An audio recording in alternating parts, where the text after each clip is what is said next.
Je termine aujourd'hui ma série sur la Bible. J'ai expliqué pourquoi je crois la Bible. J'ai dit que la Bible est la parole de Dieu. J'ai dit que la Bible seule est la vérité. J'ai dit que la Bible est suffisante sola scriptura.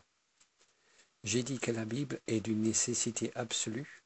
Et la dernière fois, j'ai dit que la Bible est claire et compréhensible pour nous. Dans ce dernier message, j'ai donné quelques conseils pour interpréter la Bible correctement, et mon dernier conseil était de chercher Jésus. Donc, ce conseil devient le sujet de mon message aujourd'hui. Mon message s'appelle « La Bible est chrétienne ». Vous me direz que ce n'est pas un titre original. Tout le monde sait que la Bible est chrétienne.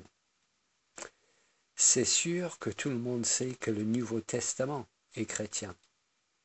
Le Christ est partout dans le Nouveau Testament.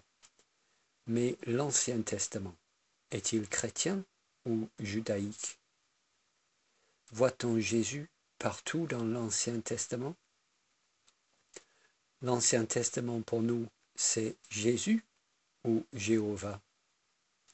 Moïse ou le Messie? Je précise donc ma question. L'Ancien Testament est-il chrétien?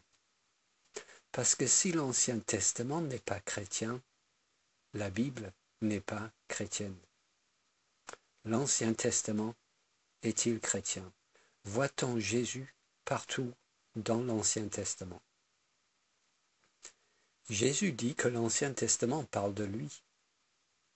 L'Ancien Testament est donc chrétien. Sur le chemin d'Emmaüs, je cite, « Commençant par Moïse et par tous les prophètes, Jésus leur expliqua dans toutes les Écritures ce qui le concernait. » Luc chapitre 24, verset 27. Donc les livres de Moïse et les prophètes parlent de Jésus.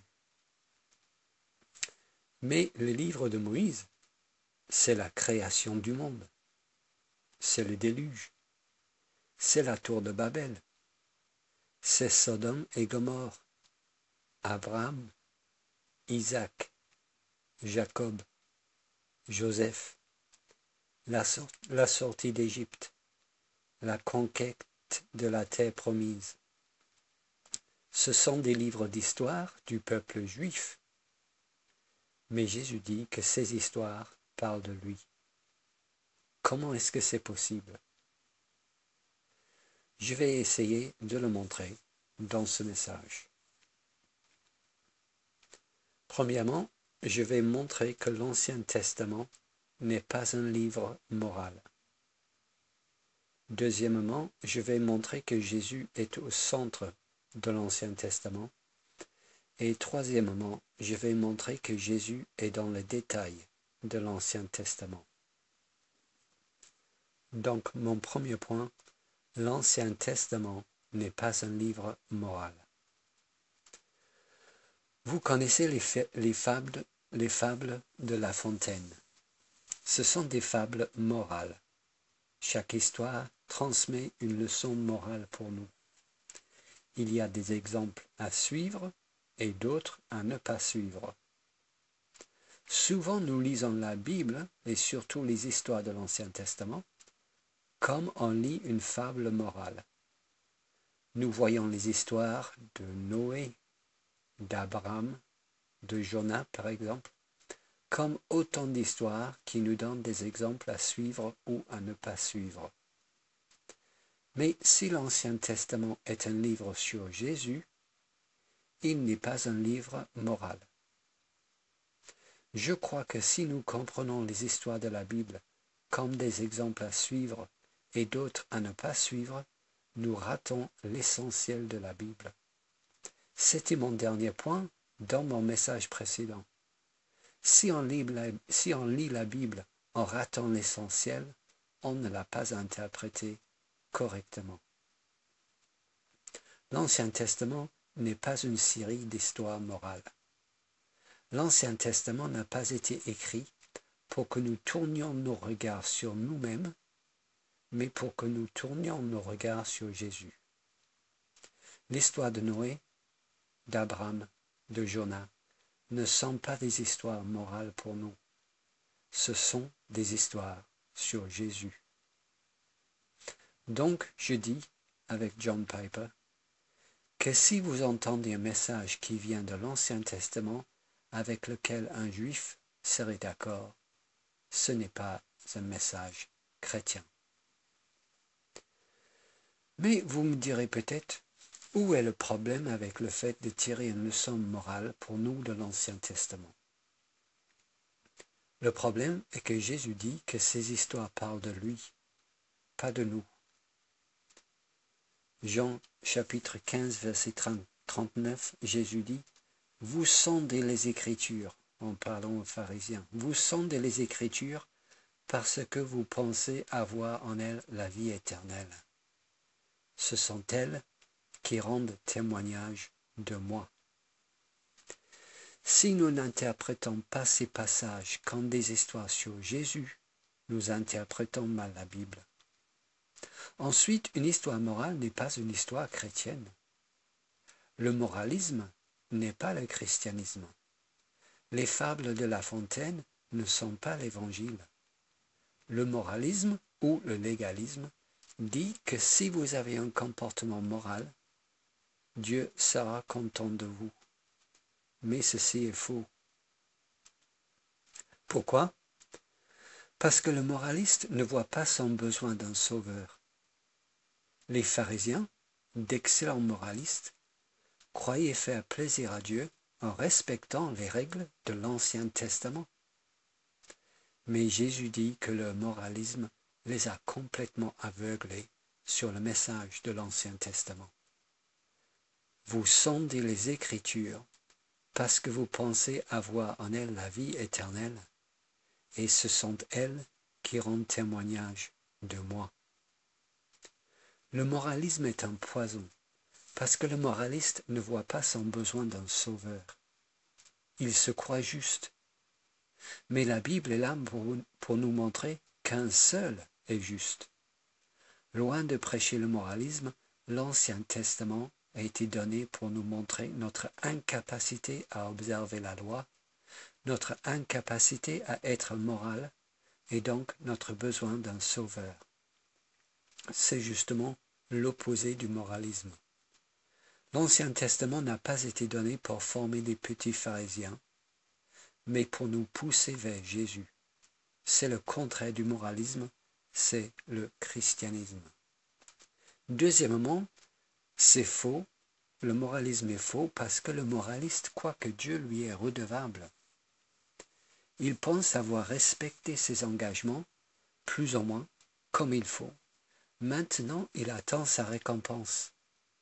Il a fait ce qu'il fallait et Dieu doit maintenant le récompenser pour sa bonne conduite. Et si jamais il ne reçoit pas ce qu'il pense mériter, il se sent trompé par Dieu. Vous connaissez les discours. Je ne méritais pas ça après tout ce que j'ai fait.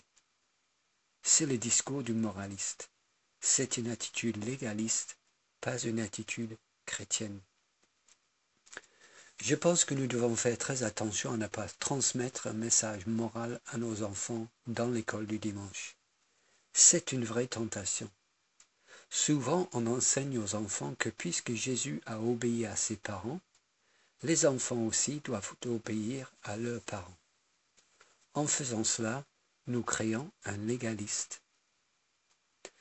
Mais n'est-ce pas bien de dire à un enfant d'obéir à ses parents?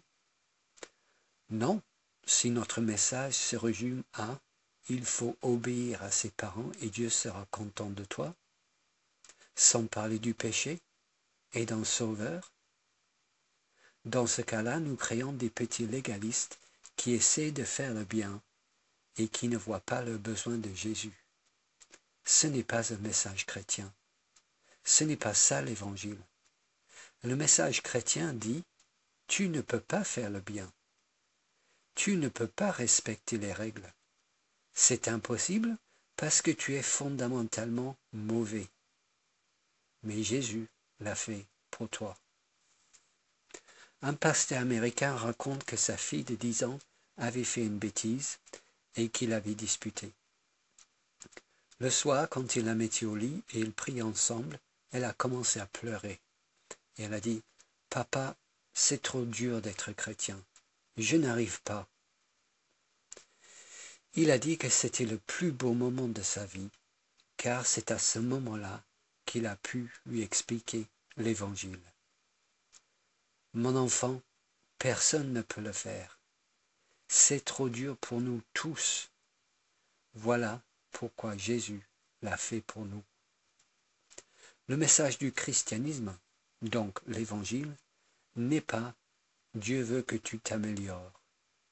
Le message du christianisme est « Tu ne peux rien faire ». Mais Jésus l'a fait pour toi. Crois en lui. La Bible n'est pas un livre de leçons morales.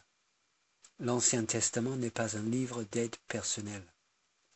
Elle n'est pas là pour nous aider à vivre le meilleur maintenant. Elle n'est pas là pour nous aider à réussir notre mariage ou à réussir nos affaires. Elle n'est pas là pour nous aider à nous améliorer. Elle est là pour nous amener à Jésus. Mon deuxième point, c'est son histoire. Je vous ai montré que l'Ancien Testament n'est pas un livre moral. Maintenant, je vais vous montrer que c'est un livre chrétien, un livre sur Jésus. Luc chapitre 24, verset 27 dit « Commençons par Moïse et par tous les prophètes. Jésus leur expliqua dans toutes les Écritures ce qui le concernait. » C'est dommage qu'on n'ait pas le podcast de cette prédication-là.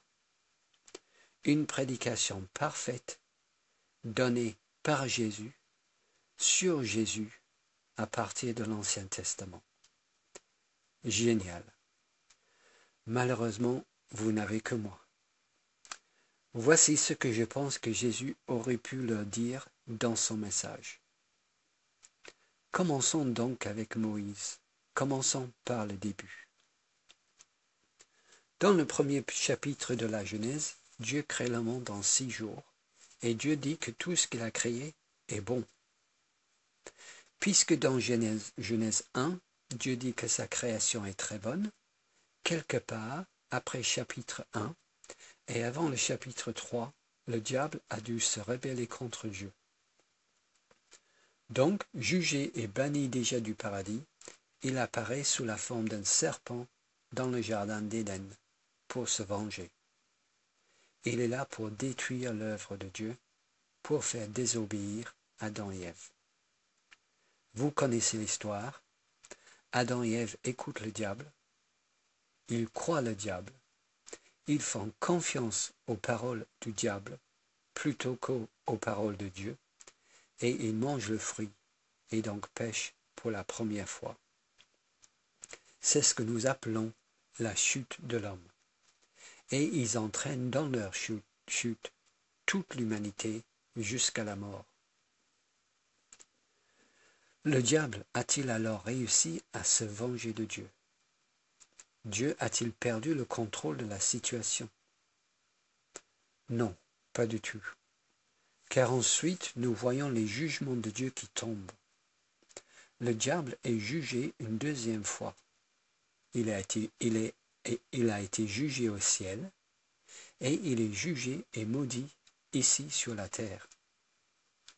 La femme reçoit le jugement de la douleur dans l'accouchement, Genèse chapitre 3 verset 16, et l'homme reçoit le jugement d'une vie pénible, verset 17.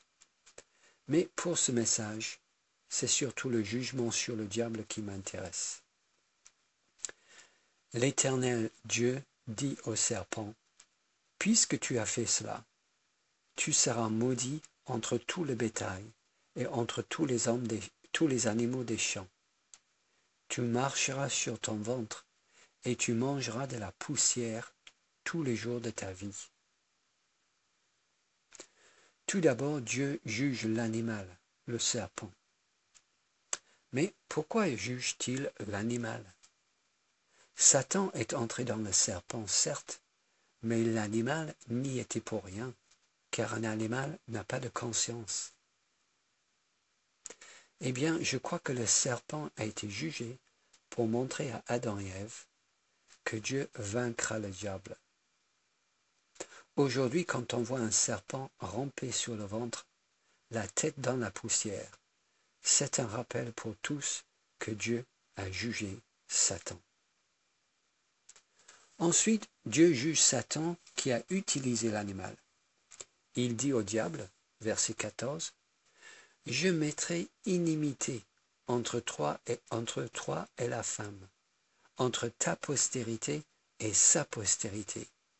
Celle-ci t'écrasera la tête, et tu lui blesseras le talon. » Et c'est cette malédiction que Dieu prononce sur Satan qui m'intéresse. Pourquoi? Parce que je crois que c'est ici que nous avons notre premier aperçu de Jésus dans l'Ancien Testament, dans Genèse chapitre 3. La postérité de la femme t'écrasera la tête, dit le verset, et tu lui blesseras le talon. La postérité ou la descendance de la femme écrasera la tête de Satan. Dieu ne dit pas la postérité de l'homme et de la femme, mais uniquement la postérité de la femme. Cette promesse concerne donc uniquement la postérité d'Ève, et la postérité d'Ève écrasera la tête de Satan. Quand on écrase la tête de quelqu'un, on le tue. On imagine une grosse botte de cow-boy sur la tête du serpent, écrasée. Donc la postérité de la femme tuera Satan, selon ce verset. Et tu lui blesseras le talon, dit le verset. Donc Satan blessera le talon de la postérité d'Ève. Blesser le talon de quelqu'un, c'est lui faire mal, certes, mais ce n'est pas le tuer. Donc si on résume ce verset, la postérité de la femme, mais non pas de l'homme, tuera Satan et sera blessé par Satan. Mais qui cela pourrait-il bien être? Je crois que ce passage parle de Jésus. Jésus est né d'une femme, mais non pas d'un homme, car son Père c'est Dieu. Jésus a vaincu Satan sur la croix, il l'a tué, car il a renversé à jamais son pouvoir sur les hommes et l'a condamné à l'enfer. Mais en vainquant Satan, Jésus est mort, puis ressuscité des morts. Sa mort n'était donc pas définitive mais temporaire, donc comme une blessure dont il a guéri. Ce verset parle de Jésus. Les premiers chrétiens ont appelé ce verset le proto-évangélion, un évangile prototype, le tout premier message dans la Bible de l'évangile. Et voici ce qui est merveilleux dans ce verset. Dans la malédiction que Dieu prononce, Dieu donne l'espoir de la délivrance du péché et de Satan. Dieu n'attend pas des années, ni des jours, ni même des heures après avoir prononcé ses jugements, avant d'annoncer la bonne nouvelle à Adam et à Ève. Ici même, au milieu de la malédiction, nous avons la promesse d'un sauveur qui viendra. Car Dieu est par nature un sauveur et un rédempteur. Celle-ci t'écrasera la tête et tu lui blesseras le talon. C'est la première expression de l'Évangile dans la Bible et une première aperçu du Messie. Ce n'est pas grand-chose. C'est tout ce que les premiers êtres humains avaient comme promesse. Mais c'est assez pour comprendre que quelqu'un allait venir pour les libérer de l'emprise de Satan dans laquelle ils étaient tombés. C'est assez pour chercher cette personne le Messie, dans la postérité d'Ève, et c'est assez pour espérer sa venue au plus vite. Vous dites peut-être que je lis trop de choses dans ce petit verset, mais ce n'est pas la seule chose qui montre l'Évangile ici. C'est aussi pour cette raison que Dieu a remplacé leurs feuilles de figue par des peaux de bêtes, pour leur montrer que pour couvrir leur honte, il fallait une mort. Et c'est aussi pour montrer l'Évangile que le sacrifice d'Abel, d'un agneau, a été approuvé, et celui de Caïn, des fruits, rejetés. Non, l'Évangile et donc Jésus sont bien présents dans ces versets, dans ce passage. Voilà la situation suite à cette promesse. On cherche le Messie. Toute l'histoire de l'Ancien Testament est donc l'attente et le désir d'identifier celui qui doit venir. Vous imaginez donc l'anticipation d'Adam et d'Ève à la naissance de Caïn. Ça doit être Caïn qui va nous libérer. Il est ma postérité. Mais Caïn, loin de libérer sa famille, a tué son propre frère. La postérité promise, ce n'est pas Caïn. L'attente continue. Ensuite, il y a Noé. Noé sauve les hommes avec son arche. C'est sûrement lui, le sauveur, qui doit venir. Mais non, ce n'est pas Noé. Noé s'enivre avec du vin et se livre en spectacle. Alors c'est qui? Isaac. Isaac, le fils de la promesse. La postérité promise à Abraham. L'enfant miracle. En plus, Abraham doit le tuer, mais Dieu le sauve et le remplace par un bélier. Dieu le sauve-t-il parce que c'est lui le Messie? Non. Dieu sauve Isaac pour montrer Jésus ici. Dieu voulut montrer que lui, le Père aimant, n'allait pas épargner son Fils unique, mais qu'il allait bien le sacrifier. Et il voulait aussi montrer ici, il voulait ancrer dans le cœur d'Israël l'idée de la substitution pénale, qu'il pouvait remplacer un coupable par un innocent. Non, Isaac meurt sans libérer son peuple. Ce n'est pas Isaac. Ensuite, le peuple de Dieu voit Moïse. Moïse est différent. Moïse libère vraiment son peuple de l'esclavage. En plus, Moïse parle à Dieu face à face. Ça doit être Moïse le Messie. Mais non, Moïse n'aura même pas le droit d'entrer dans la terre promise, car il a désobéi à Dieu. Il voit venir ensuite le roi David, un homme d'après le cœur de Dieu, et ils espèrent en lui. Puis il voit son péché avec Bathsheba. David, le roi David, est un meurtrier.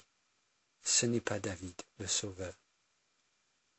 Ensuite, il regarde le roi Salomon, le seul qui a eu le droit de construire le temple à Jérusalem. C'est un signe. L'homme le plus sage de la terre en vient de partout pour admirer sa richesse et écouter sa sagesse.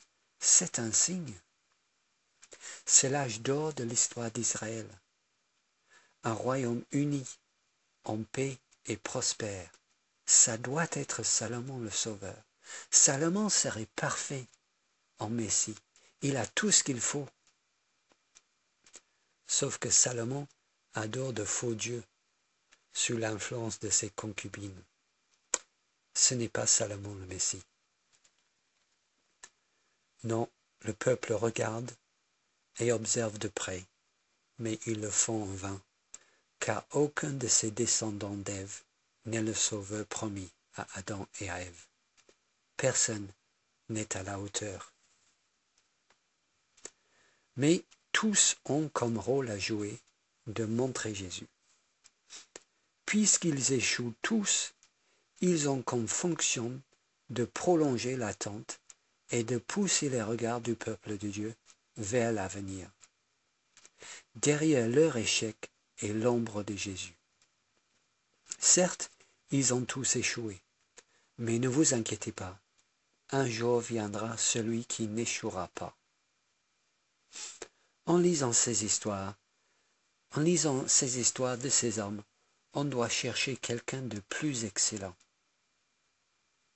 Donc, plutôt que de lire ces histoires comme des fables morales, si vous les lisez comme un jeu de qui est-ce, vous serez plus près de la vérité.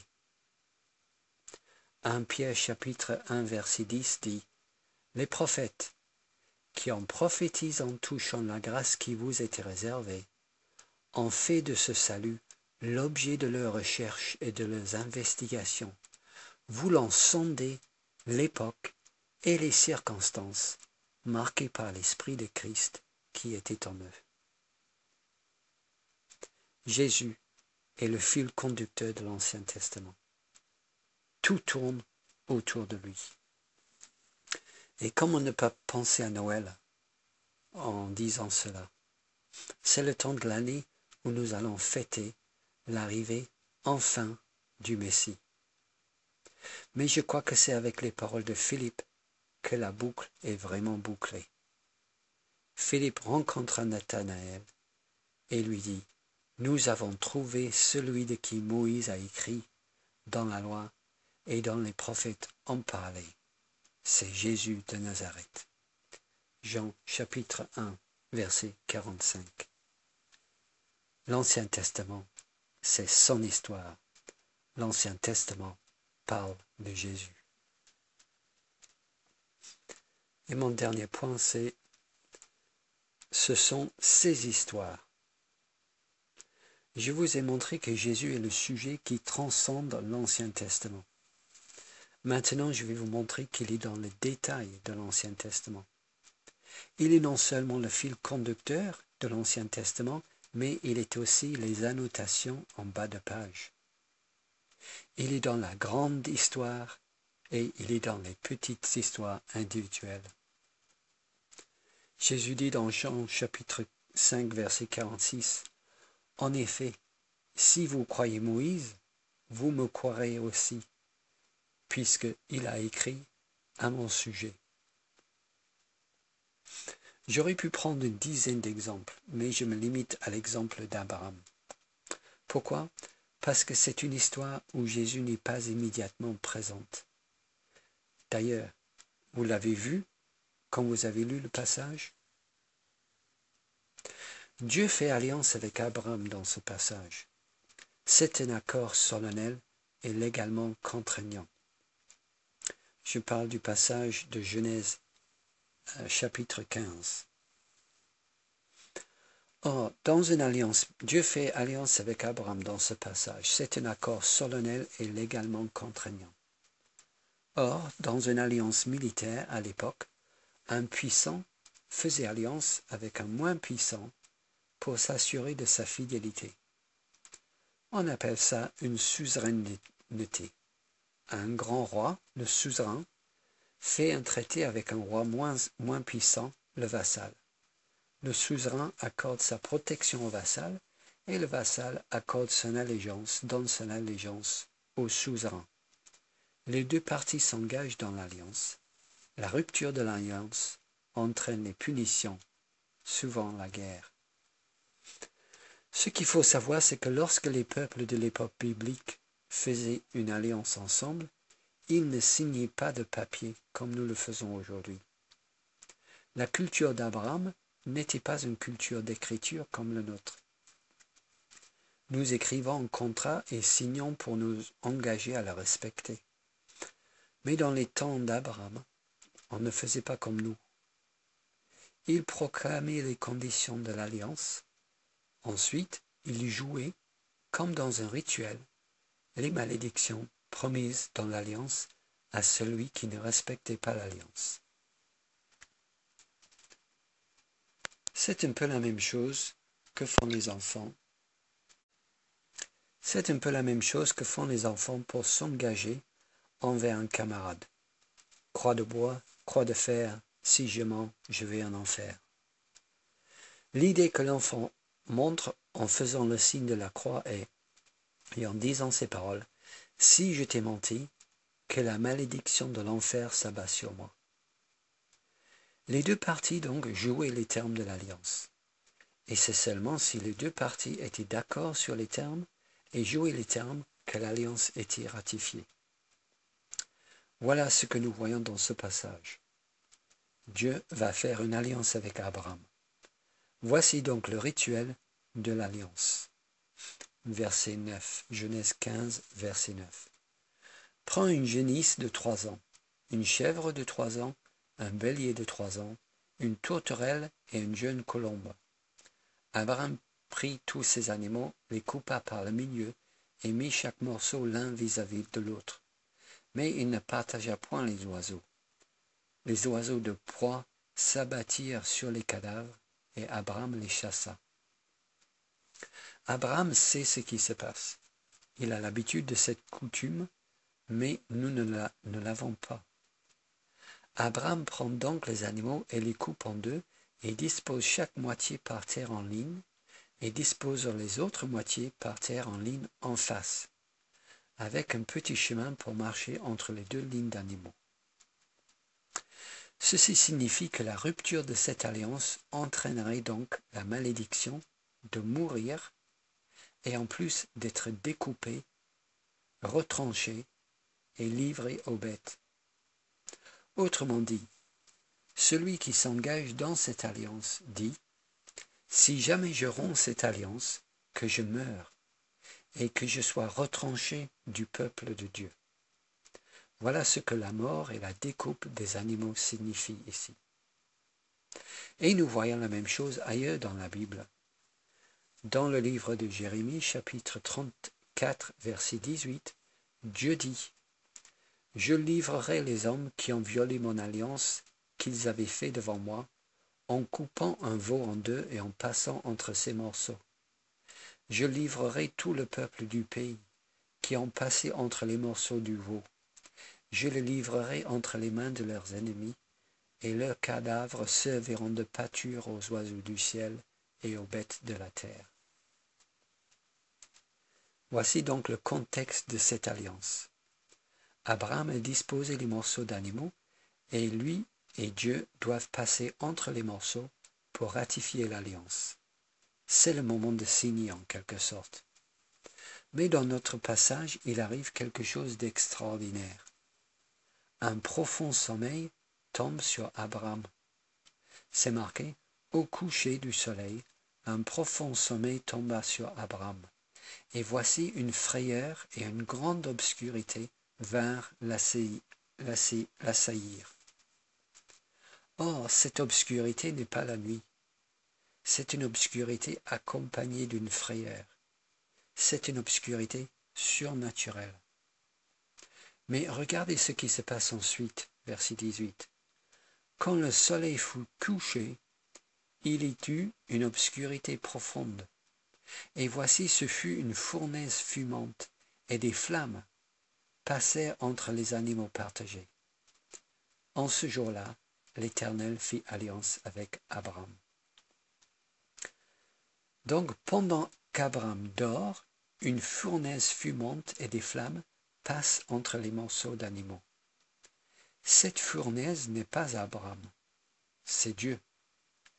Dieu seul, sous la forme d'une fournaise fumante, passe entre les morceaux d'animaux.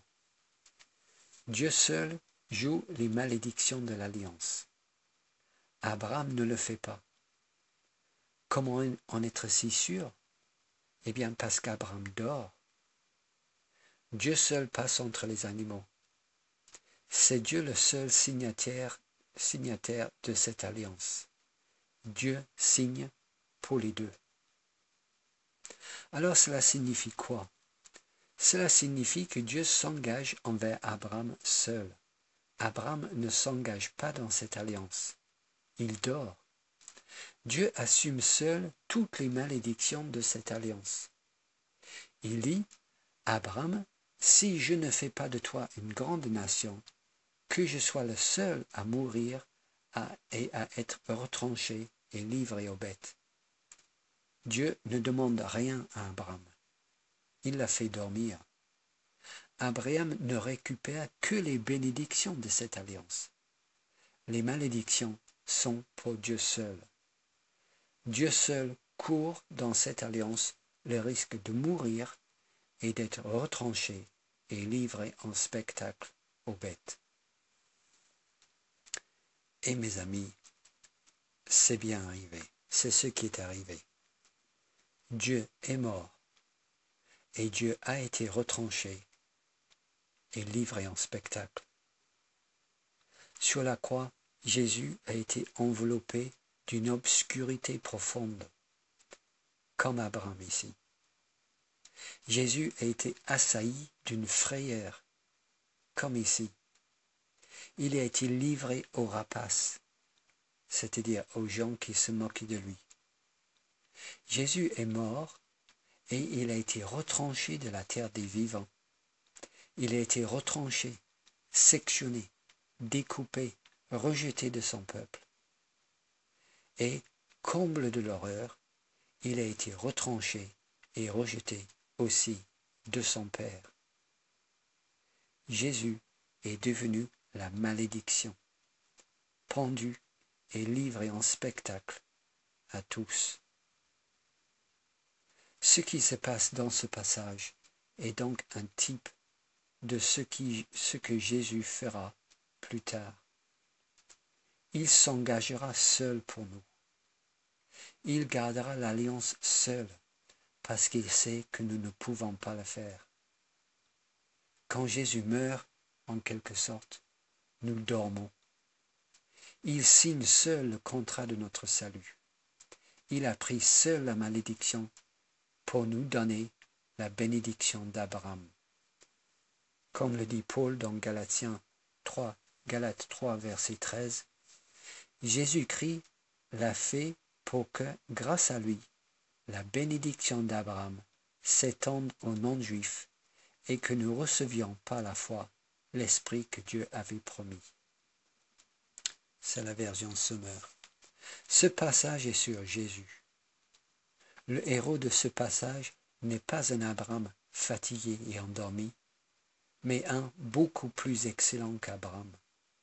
C'est Jésus qui assume tout pour nous sauver. Si vous lisez ce passage en cherchant sa morale, vous êtes complètement passé à côté de son message. Le message est que Jésus a pris la malédiction pour nous sauver. Comme le dit l'apôtre Paul, en effet, pour toutes les promesses de Dieu, c'est en Jésus que se trouve le oui. 2 Corinthiens, chapitre 1, verset 20. Donc je conclus. Jésus dit à ses disciples, « Il fallait que s'accomplisse tout ce qui est écrit de moi dans la loi de Moïse, dans les prophètes et dans les psaumes. » Alors il leur ouvrit l'esprit afin qu'ils comprissent les Écritures. Luc chapitre 24, verset 44. Comprendre les Écritures n'est donc pas y voir des leçons de morale pour nous. Comprendre les Écritures, c'est comprendre comment tout parle de Jésus. Comprendre les Écritures, c'est y voir Jésus partout, car il est partout. La Bible est chrétienne.